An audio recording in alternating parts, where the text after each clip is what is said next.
There is a moment, quiet, unannounced, when the world shifts beneath your feet, not with an earthquake, not with a headline, but with a whisper. And that whisper says, the rules have changed. Most people never hear it. Most people are too busy scrolling, too distracted, too certain that tomorrow will look exactly like today.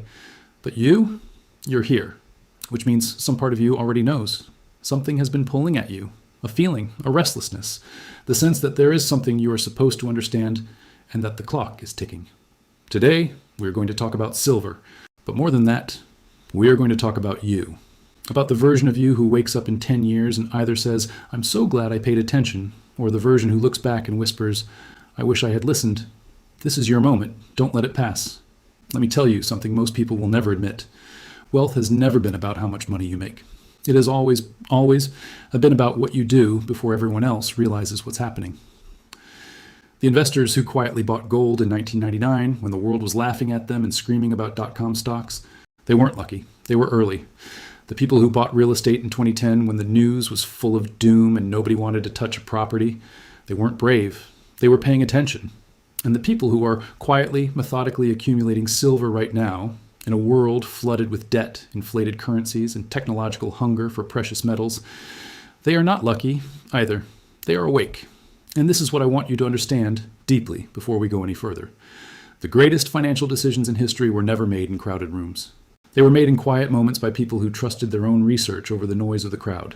People like you. People who decided, one unremarkable Tuesday morning, that they were going to stop reacting to the world and start preparing for it. Now, before I tell you the specific numbers, the ounces, the benchmarks, the strategies, I need to lay a foundation. Because knowledge without mindset is just information. And information without action is nothing. So let me ask you something personal. Where are you right now, financially? Not your net worth, not your income. I mean this. Are you building or are you just surviving? Because there is an enormous difference between those two states. Most people are surviving and calling it living.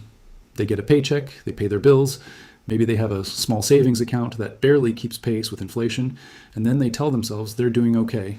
And maybe, on paper, they are. But deep inside, and I know this because I've talked to thousands of people about money, deep inside, there's a quiet panic, a feeling that the ground is not as solid as it looks. That one bad year, one medical bill, one job loss could undo everything. That feeling is not paranoia. That feeling is clarity. And that clarity is the beginning of change. Think about a man named Eric Sprott. He grew up in Ottawa, Canada. He became a chartered accountant. Unremarkable start. In the 1990s, when everyone around him was buying tech stocks at absurd valuations, he quietly did something different. He studied monetary history.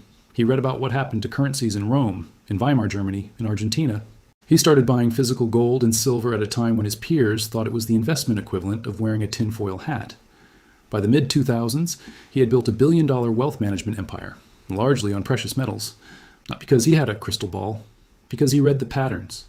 He understood that paper currencies have always, eventually, returned to their intrinsic value, which is zero. And he positioned himself before the crowd arrived. That is the lesson. Not that you should follow Eric Sprott blindly, but that quiet, contrarian, patient thinking has historically produced extraordinary results. And it is a skill anyone can develop, including you. So let's talk about silver. And I want to be careful here because I'm not going to give you hype. I'm going to give you something more valuable. Perspective. Silver has been used as money for over 6,000 years, longer than any paper currency in history. Every paper currency in history has eventually failed. Silver has not. That's not me being dramatic. That is just the factual record of human civilization.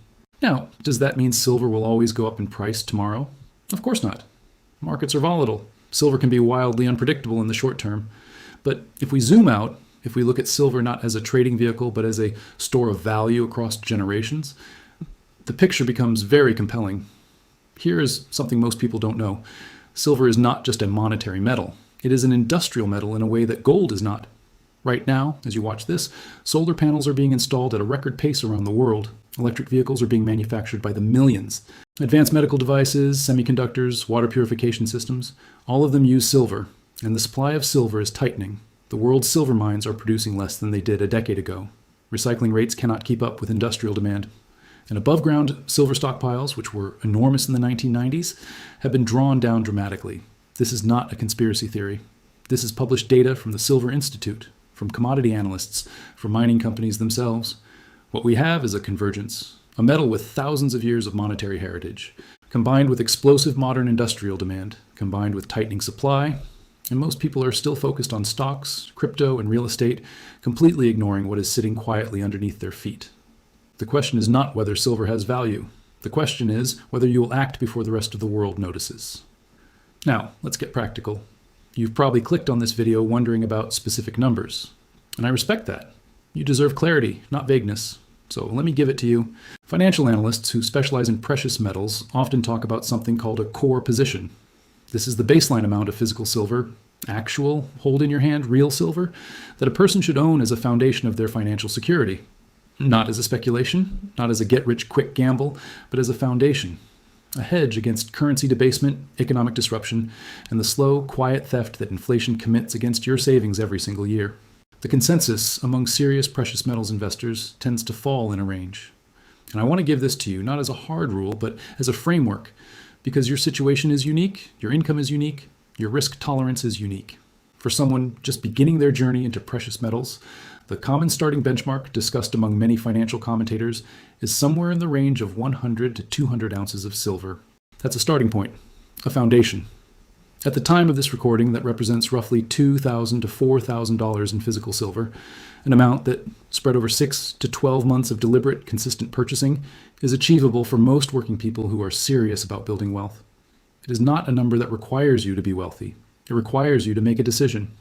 For someone with more financial capacity, many seasoned investors talk about building toward 500 to 1,000 ounces. As a meaningful holding, a position substantial enough to genuinely protect a portion of your wealth against the kind of monetary events that have, historically, wiped out savers who kept everything in cash or bonds. And for those who are building serious, multi-generational wealth, some of the most respected names in the precious metals world recommend holdings measured not in ounces but in pounds, and they hold silver not just for themselves, but as a legacy asset for their children and grandchildren. An inheritance that cannot be inflated away by a government decision made in a room they were never invited into. But here's what I want you to hear. The specific ounce count matters less than the act of starting. 1 ounce is infinitely better than 0 ounces. Starting today with whatever you can honestly afford is more powerful than any number I could give you. Because the habit of converting depreciating paper into a tangible, real asset, that habit, built and reinforced month after month, is one of the most quietly powerful wealth-building behaviors a person can adopt. The number will grow. The habit will compound. And one day, years from now, you will look at what you have accumulated and feel something that most people never feel: financial solidity. Let me take a breath here and tell you a story, not about silver, about a woman named Margaret who grew up in a working-class neighborhood in the Midwest. Her father worked in manufacturing. Her mother cleaned houses. Money was always tight, always a source of anxiety. When she was 19, Margaret took a job at a bank, not a glamorous position, just a teller, and while she worked, she started paying attention. She noticed something about the wealthy customers who came in, not the flashy ones, the quiet ones, the ones who drove modest cars but owned substantial property, the ones who didn't talk about their investments at dinner parties but made steady, undramatic moves in the background. She started asking questions. She started reading. She discovered in her mid-20s the concept of hard assets, physical things with intrinsic value that exist outside the financial system. Real estate, gold, silver. She started buying silver coins, not extravagantly. She was making $12 an hour at the time, but consistently, $25 here, $50 there. Every month, without fail, she converted some of her paper into something real. 20 years later, Margaret owns a small business, a paid-off house, and a substantial holding of precious metals that she has built, ounce by ounce, over 2 decades. She is not famous. She is not on the cover of a magazine, but she sleeps, in her own words, like a stone, because she built something solid. She did it quietly, patiently, and consistently, while the people around her were buying things they didn't need with money they didn't have. The path to wealth is rarely loud. It is almost always quiet, deliberate, and invisible from the outside, until suddenly it is undeniable. Margaret's story is not exceptional in the sense of requiring unusual talent. It is exceptional in the sense of requiring unusual discipline, and discipline is something you can choose. Starting right now, let's talk about the psychology of wealth, because this is where most people get stuck.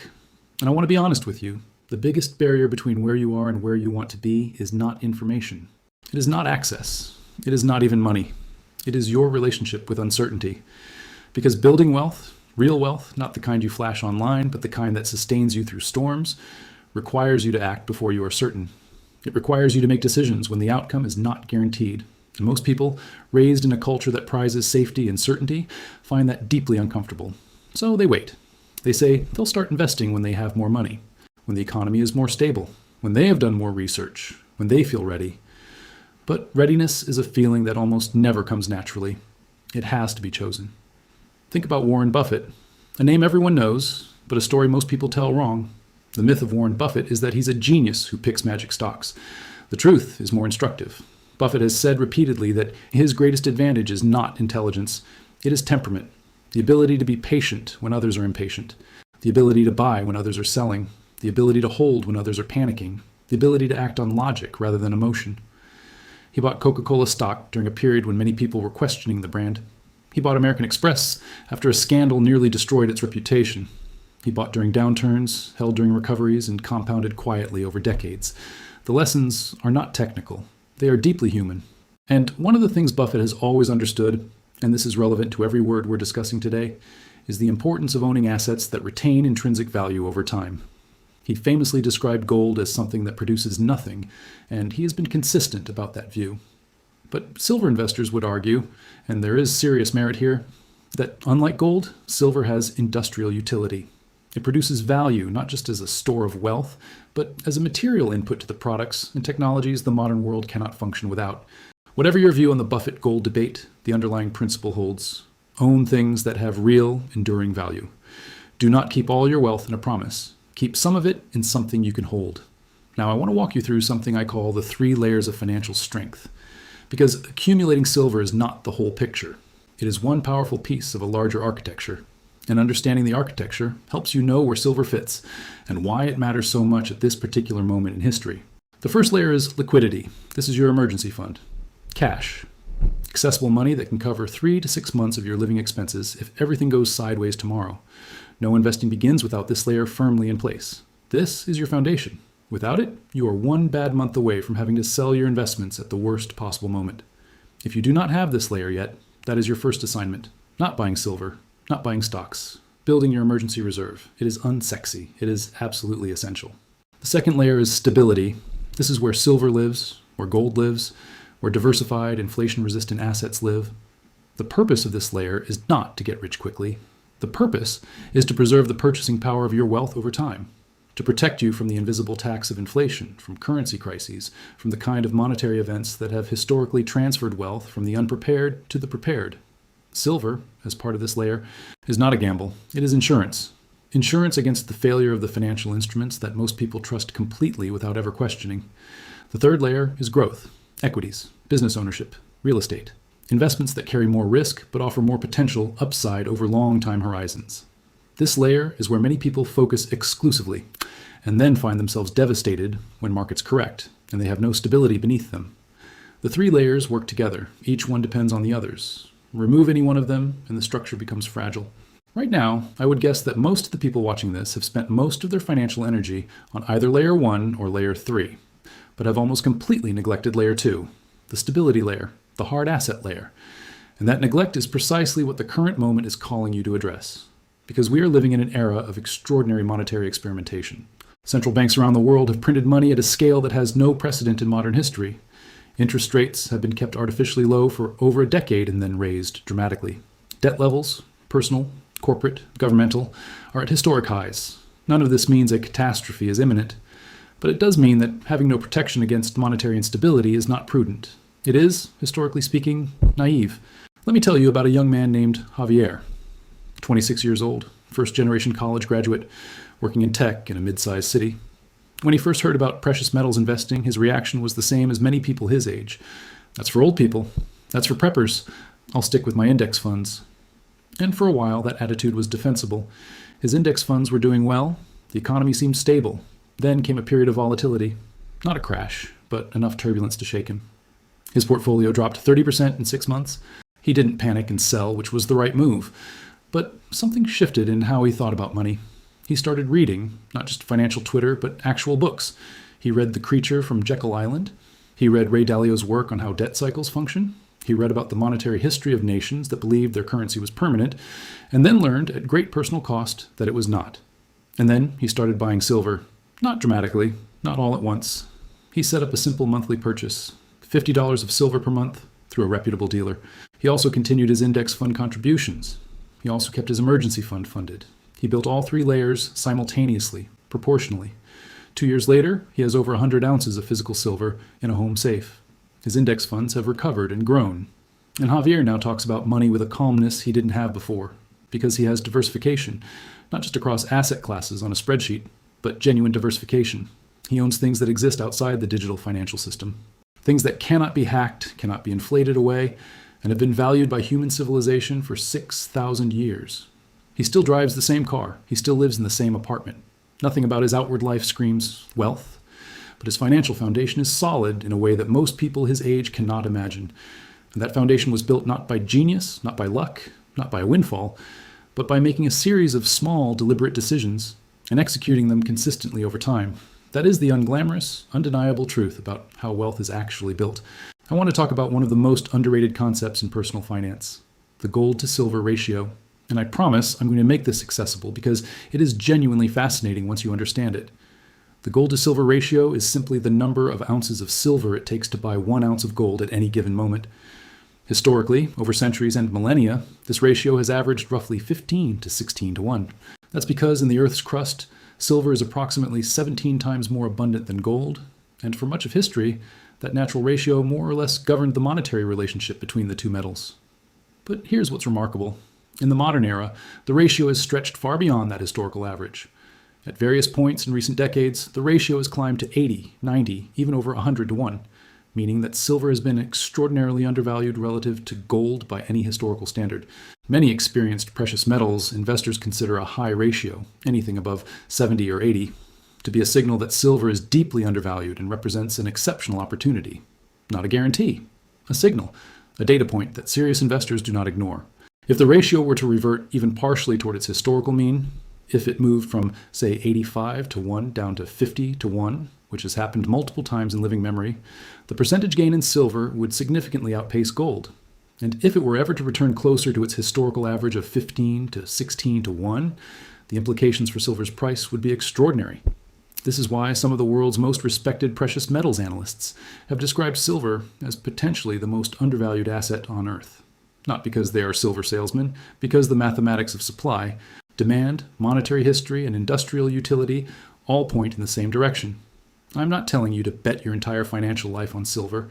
I am telling you that ignoring this information, pretending it doesn't exist, defaulting to whatever conventional financial wisdom you absorbed in college or absorbed from people who may not have examined these questions carefully, is a choice. And in 5 or 10 years, that choice will have consequences one way or another. Let me address something important because I want this conversation to be balanced. There are real risks to investing in silver. The price is volatile in the short term. There are storage and security considerations for physical silver. There are counterparty risks with paper silver, ETFs, and futures contracts that may not be backed by the physical metal they claim to represent. None of this is a reason to avoid silver. It is a reason to approach it intelligently. And intelligence, in this context, means a few things. It means buying physical silver, actual coins and bars that you hold in your possession or in a secure, audited facility, rather than paper silver instruments, where the link between your investment and actual metal may be questionable. It means buying from reputable dealers, not from random websites or strangers, but from established businesses with long track records and clear published pricing. It means not speculating with money you cannot afford to lose. The stability layer of your financial life should be built with money that has a long time horizon, money that you will not need to touch for years. And it means continuing to educate yourself, because the investor who understands what they own and why is far less likely to panic during a temporary price drop and sell at the worst possible moment. The risk of silver is real. The risk of not owning any hard assets in an era of unprecedented monetary expansion is arguably more real. That is the honest, balanced assessment. You get to decide which risk is more consistent with your values and your vision for your future. I want to spend a moment on something that doesn't get discussed enough in financial content, and that is the emotional dimension of wealth building. Because money is never just money. It is security. It is freedom. It is options. It is the ability to say yes to things that matter and no to things that don't. And for many people, perhaps most people, The relationship with money carries enormous emotional weight: fear, guilt, shame, the feeling that wealth is for other people, the sense that wanting financial security is somehow greedy or ungracious. I want to speak directly to that, if I may. There is nothing greedy about wanting to protect your family. There is nothing selfish about wanting to have enough that a medical emergency doesn't destroy your life savings. There's nothing wrong with wanting to leave your children or your community better than you found it. In fact, I would argue that those motivations are among the most noble that exist. And the person who takes their financial life seriously, who educates themselves, who builds deliberately, who prepares rather than just hoping, that person is not acting out of greed. That person is acting out of love. Love for themselves, love for the people who depend on them, and love for the future they are trying to build. The world will always have people who try to make you feel small for thinking about money, who confuse financial awareness with materialism. Do not let them distract you. The shepherd who builds a strong fence is not obsessed with fences. They are obsessed with keeping what is precious safe. Let me give you something practical to carry out of this video. A simple, actionable framework for beginning your silver journey, regardless of where you are financially right now. Step 1. Calculate your emergency fund target. 3 to 6 months of essential expenses. If you have it, excellent. You're ready to move to layer 2. If you don't, that is your first priority. Make a 30-day plan to build it. Step 2. Once your emergency fund is solid, decide on a monthly silver budget. It does not have to be large. Even $25 or $50 per month is a start. The key is consistency. Set a calendar reminder. Treat it like a bill you pay yourself. Step 3. Choose your form. For most beginning investors, American Silver Eagles, Canadian Maple Leafs, or similar government-minted silver coins are the recommended starting point. They are universally recognized, easy to verify, and straightforward to buy and sell.